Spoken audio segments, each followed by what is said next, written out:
consciousness we have before we make that leap into the next incarnation of our grandiosity.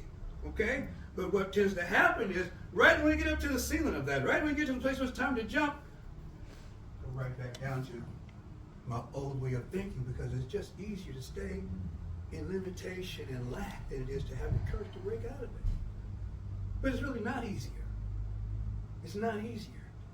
It's profoundly, infinitely harder to stay in orbit of limitation than it is to break out of it. But there's a fear that says if I break out of it, I will cease to exist. What will my life be? If I do this, who will I be? More of yourself, more of myself. That's who I'll be. But what that means is I have to be less of the story that I've been saying about myself. And I tell less of the story, then part of me begins to diminish and part of me begins to fade. And the part that's diminishing, the part that's fading is the part I really want to let go of, except I can't let it go because it's part of my experience.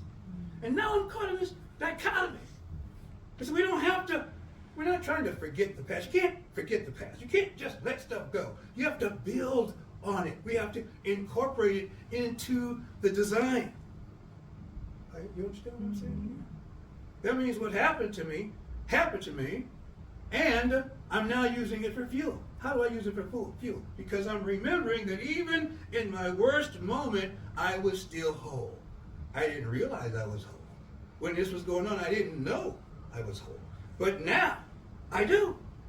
And I don't have to keep remembering the painful things as painful things. I can now remember them as opportunities to be empowered. And how do I do that? I go back to the memory and I bless everybody involved. We have to bless the perpetrators. Scripture says, pray for those who despitefully use us. We tell a different story that it brings everybody into harmony, recognizing that everybody's doing the best they can. Can we say everybody's doing the best they can?